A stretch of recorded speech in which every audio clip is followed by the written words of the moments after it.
what happens when we weaponize the Bible to discriminate against a certain minority of people. This bill seeks to destroy their lives. And it creates disunity, confusion, and hatred within the communities.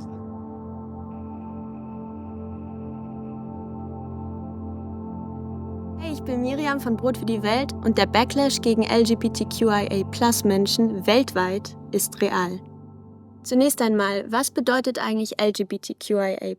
Diese Buchstaben stehen für lesbisch, schwule, bisexuelle, trans, queer, inter und das A steht dabei für A-Gender-Menschen. Das Plus steht dabei für weitere Vielfalt.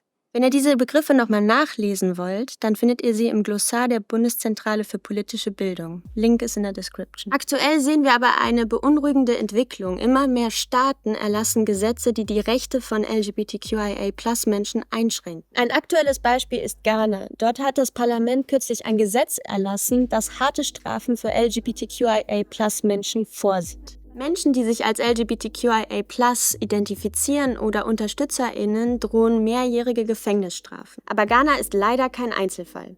In Uganda ist ein ähnliches Gesetz jetzt bereits in Kraft und es gibt Berichte, dass auch in Tansania, Kenia und Burkina Faso an homofeindlichen Gesetzen gearbeitet wird.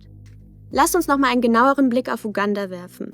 Im Jahr 2023 hat hier das ugandische Parlament ein besonders hartes Anti-LGBTQIA+-Gesetz verabschiedet. Um das besser zu verstehen, spreche ich jetzt mit unserem Partner Sean. Er ist Jurist in Uganda. So we would say that the Anti-Homosexuality Act of 2023 does not criminalize someone for identifying as LGBTIQ, but it goes ahead to criminalize one engaging in same-sex sexual practices. That includes marriage, as well as promotion of homosexuality. And a promotion, in its very vague sense, includes what they call normalizing, expressing yourself via media, social media, main media, or even talking in a positive light about LGBTIQ plus rights. But also it criminalizes organizations like those that are working on human rights, that are defending LGBTQ plus rights, or even providing other social services to the LGBTQ plus community. And also, among other horrific things about this law is that it introduces the death penalty. And how are people affected by this?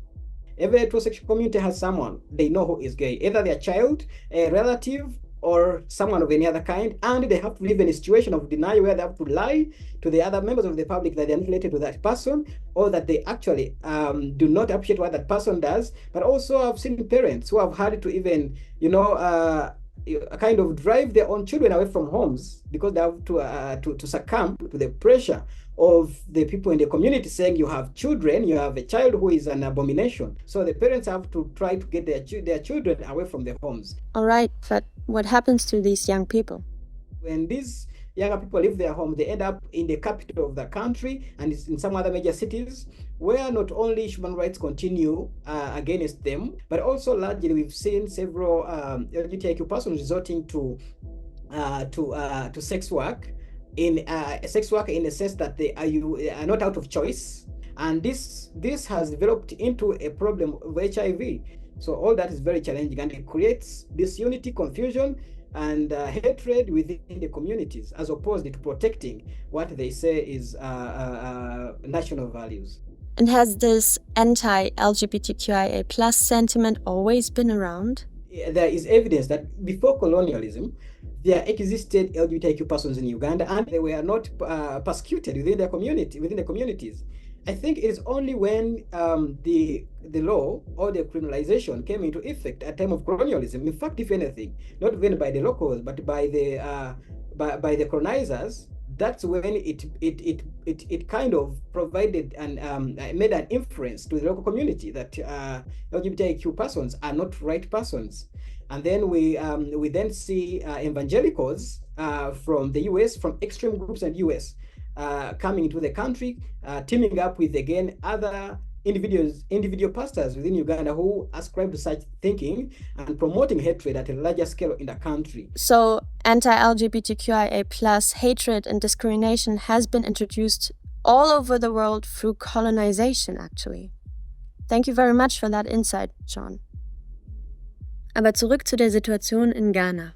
Die Situation dort zeigt uns ein erschreckendes Muster. Das Leid von LGBTQIA+-Menschen beginnt nicht erst mit dem Gesetz, sondern schon viel früher, wenn der Prozess im Rollen ist. Sobald die Gesetze auch nur diskutiert werden, sehen wir einen Anstieg von Diskriminierung und Gewalt. In der Öffentlichkeit werden dann Vorurteile und Feindseligkeit sogar offener ausgelegt. Das Gesetz in Ghana ist dabei besonders perfide, da alle, egal ob du Familienangehöriger, Freund, Bekannter bist von LGBTQIA+-Menschen, unter Druck gesetzt werden und auch noch bestraft werden. Wenn du LGBTQIA+-Menschen nicht meldest, machst du dich auch strafbar. Das alles schafft eine Atmosphäre von permanenter Angst und Misstrauen. Dadurch werden LGBTQIA+-Menschen isoliert und die Unterstützung von anderen Menschen für sie bröckelt. Sie sollen sich nirgendwo mehr sicher fühlen, nicht mal zu Hause oder im Kreis ihrer Liebsten. Bei dieser Gesetzgebung sind besonders oft auch religiöse AnführerInnen schön mit vorne dabei. In Ghana spielt Religion eine zentrale Rolle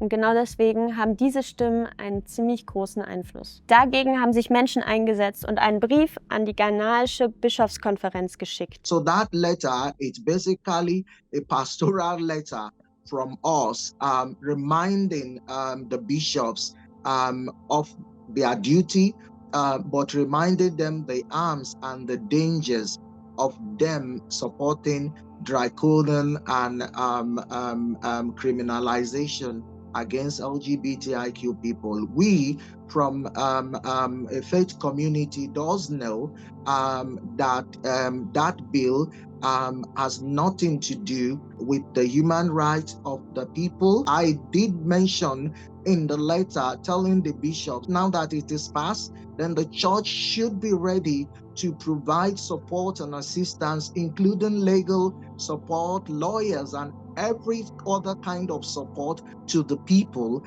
that this bill seeks to destroy their lives.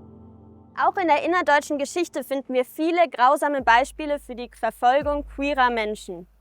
Daran erinnert das Denkmal für die im Nationalsozialismus verfolgten Homosexuellen. Mit dem rosa Winkel wurden sie gekennzeichnet und es gab über 50.000 Verurteilungen. Tausende von ihnen wurden in Konzentrationslager verschleppt. Legitimiert wurde diese Verfolgung durch LGBTQIA+-feindliche Gesetze. Und es sind eben diese Gesetze, die weltweit jetzt zunehmen. Farina Hoffmann ist Referentin für Gendergerechtigkeit bei Brot für die Welt. Farina, warum sehen wir weltweit immer mehr Gesetze, die erlassen werden, die gegen LGBTQIA+-Menschen gelten? Wer macht diese Gesetze? Ja, wir sehen leider eine Welle von Anti-LGBTQIA-Gesetzgebung weltweit. Das liegt daran, dass wir eine sehr gut finanzierte und organisierte Anti-LGBTQIA- bzw. Anti-Rights-Bewegung sehen. Die kommen eigentlich aus dem US-amerikanischen Kontext. Gleichzeitig sehen wir, also neben Family Watch International aus den USA und auch dem World Congress of Families, dass wir auch Verbindungen nach Europa haben. Also Agenda Europe zum Beispiel ist involviert und auch Citizen Go, die zu diesen Gesetzgebungen beitragen. 2020 hat Brot für die Welt im Atlas der Zivilgesellschaft schon einmal dargestellt, wie dieses Netzwerk untereinander verknüpft ist und auch untereinander verbunden ist. In der Gesetzgebung in Uganda und Ghana können wir sehr gut sehen, wie dieses Netzwerk der Anti-LGBTQIA-Gesetzgebung involviert war, durch Finanzierung. Unter anderem auch durch Trainings. Also Family Watch International hat verschiedene ParlamentarierInnen aus Uganda, aus Ghana, aus Kenia und auch anderen afrikanischen Ländern eingeladen, um diese Lobbyarbeit zu befeuern und wirklich daran zu arbeiten, wie können Anti-LGBTQIA-Gesetzgeber ins Parlament gebracht werden. Unter anderem 2 große Veranstaltungen, einmal 2023 im April in Uganda, das ist ein interparlamentarischer Kongress, und auch nochmal 2019 in Ghana, in Accra, wo wirklich diese Themen und diese Agenda vorgebracht werden sollte. Also wurden Strategien gemeinsam entwickelt, wie Anti-LGBTQIA-Gesetzgebungen eingebracht werden können. Das heißt, wenn wir uns jetzt die Gesetze aktuell anschauen, ist es wirklich ein Ergebnis dieser Lobbyarbeit, dieser Gruppe, dass häufig Gesetzesgebungen jetzt im Parlament liegen, zum Beispiel in Kenia, aber eben in Uganda und Ghana leider schon in der Umsetzung sind. Heftig, das ist wirklich eine sehr ernstzunehmende Situation. Danke, dass du es gerade nochmal erklärt hast. Gerne. Eben diese Anti-Rights-Bewegung stützt sich auch immer wieder auf christliche Werte. Welche Rolle spielt die Kirche eigentlich bei dieser Homofeindlichkeit? Kirchen können zeigen, dass die Bibel Homosexualität kaum erwähnt. Die Geschichte von Sodom und Gomorra übrigens verurteilt nicht Homosexualität, sondern sexualisierte Gewalt. Egoismus und mangelnde Hilfeleistung werden mit dem Untergang von Sodom und Gomorra bestraft. Kirchen sollen sich von solchen dogmatischen Auslegungen distanzieren und sagen, nicht in unserem Namen. Kirchen sollen aber solidarisch sein und einen sicheren Ort bieten, vor allem für die Schwächsten unter uns, so wie Davis vorher schon gesagt hatte. Genau dafür setzt sich auch Reverend Chantel ein. Hello Chantel, how are you doing? I am cold, but I am doing all right.